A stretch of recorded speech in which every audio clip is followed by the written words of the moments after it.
In the year 2012, the American economy collapses. Unemployment hits record high and crime rates spiral out of control. The prison system reaches breaking point, so private corporations now run all correctional facilities for profit.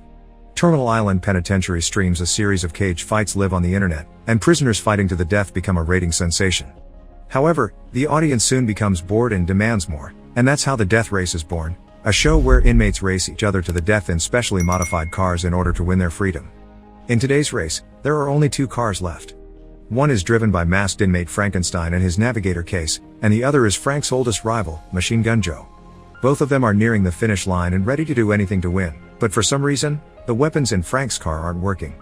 He improvises by releasing the car's back shield, which hits Joe and earns Frank some momentary advantage, but Joe hasn't given up yet and still has the offensive leverage. Case knows Joe will destroy them and wants out, but Frank refuses to let Joe win, so Case ejects herself out of the car as Frank crosses the finish line at the same time Joe shoots it, winning yet exploding in the process. Some days later, industrial worker and ex-convict Jensen Ames finds out the steel mill he works at is closing, and they aren't even paying the workers the full amount they owe him. As the workers start getting agitated, the anti-riot police arrive and begin beating them up at the smallest of provocations, and seeing his co-workers get hurt causes Jensen to jump into the fray and beat some cops in return. Night has already fallen by the time he makes it home. After saying hello to his wife, Jensen checks on his baby upstairs, unaware that a masked criminal is taking this chance to break into the house and kill his wife. When Jensen returns to the kitchen, the man knocks him out, puts the murder weapon in Jensen's hand, and leaves after making a shooting gesture with his gloved hand. Jensen wakes up moments later to find the police arresting him for the murder of his wife. 6 months later, Jensen is transferred to Terminal Island Prison, where he is received by guard Ulrich, who sprays him with freezing water, allows another cop to hit him, and takes him to a cell with 3 other prisoners who intend to beat him up. Ulrich comes to check on him, wanting to enjoy seeing him in trouble, but Jensen is a good fighter and has knocked all his cellmates out. The next morning, Jensen goes to the chow hall to have breakfast while being observed by Coach, Gunner, and Lists, who recognizes Jensen as a former record-holder driver that killed his career. The hall suddenly falls silent when Pachenko and his friend approach Jensen to provoke him, first by spitting on his food, then calling him a woman killer and a kid abuser. Jensen reacts by jumping on Pachenko to beat him up, but they're soon interrupted by the cops, who take Jensen to see Claire Hennessy, the prison warden. She's seen Jensen's record and knows he's a fantastic driver, so she makes him an offer. She wants him to become the new Frankenstein. The real one died on the operation table after his last race, but nobody knows this yet, so anyone could replace him under the mask. Frank was an audience's favorite and a very inspiring legend, which is why Hennessy doesn't want the world to know he's dead. She needs the legend to continue and bring back the ratings, which have drastically fallen since the real Frank died. The rules say that if you win 5 races you earn your freedom, so Jensen would only need to win 1 more because Frankenstein already had 4 under his belt. Jensen is still unsure about possibly risking his life for this, but Hennessy threatens him with solitary confinement if he doesn't accept, so he can't tell anybody her secret. Jensen has no other choice but to go along with it. Afterward, he's taken to the prison's auto shop, where he's introduced to Coach and his men, who are the mechanics in charge of Frankenstein's car and will guide Jensen through the basics. Each team has its own pit, and nobody helps each other. There's also a giant shop where Hennessy has been building something in secret for a month. The only ones that will know Jensen is the new Frankenstein are his team and very few guards, because Hennessy's power over the prison is absolute. Then Coach shows him the car he'll be driving, a modified Mustang V8 Fastback. It comes with a variety of both defensive and offensive gadgets, but it doesn't get loaded with ammo until race day so that prisoners can't use it to try to escape. It's impossible to do so anyway, because the prison is on an island, so the only way out is through a small bridge that would get swarmed with police cars and helicopters at the first indication of prison break. Once Jensen has acquainted himself with the car, he and the team continue their chat at the prison's backyard.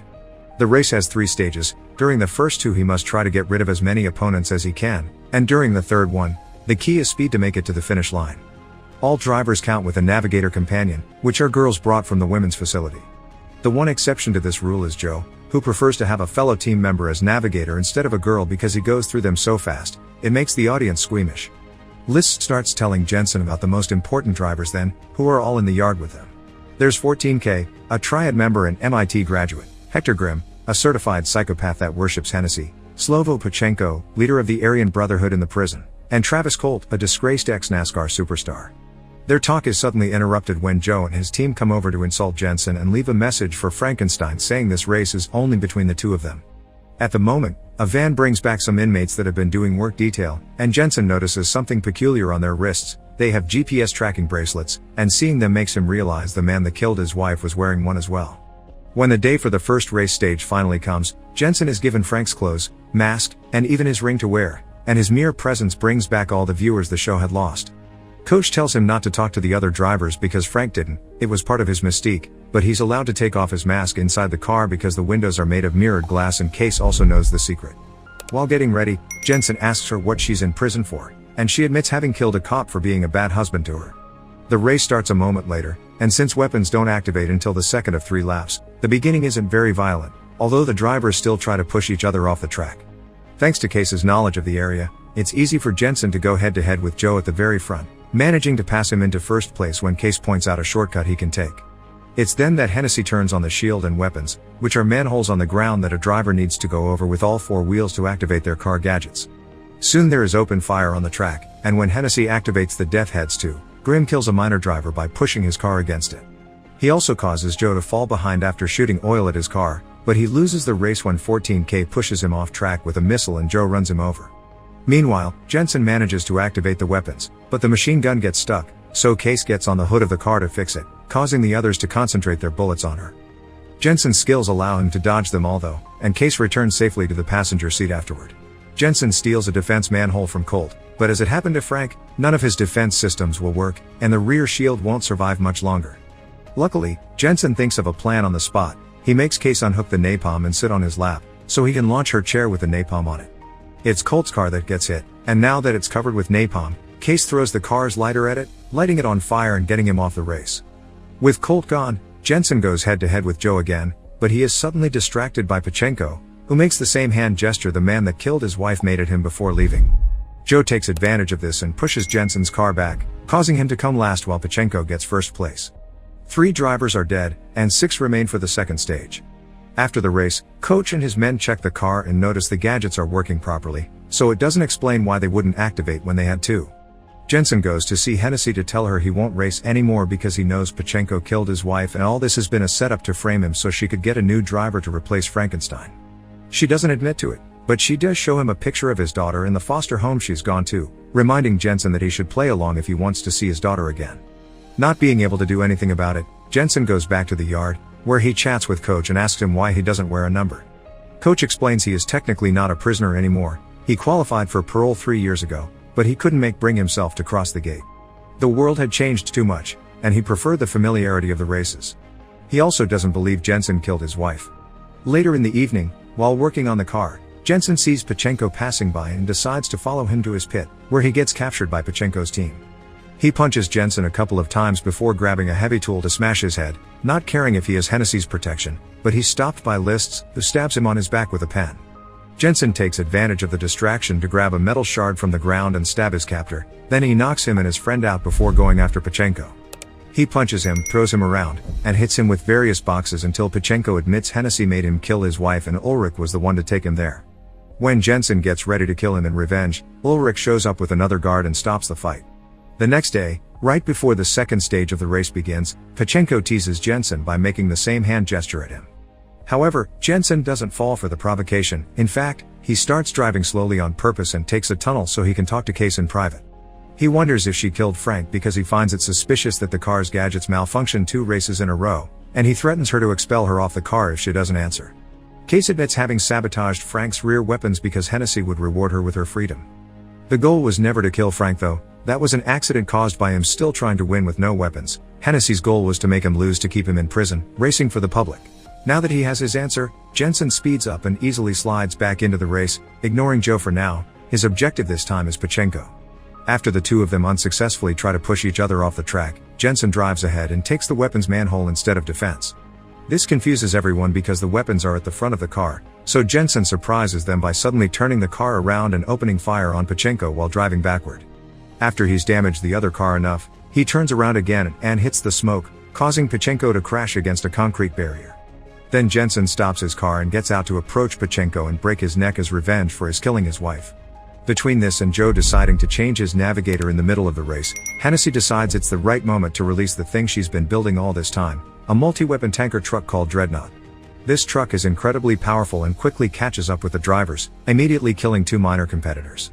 Since it belongs to the warden, it also has the benefit of being allowed inside the buildings, which lets it take a shortcut and appear at the front of the race.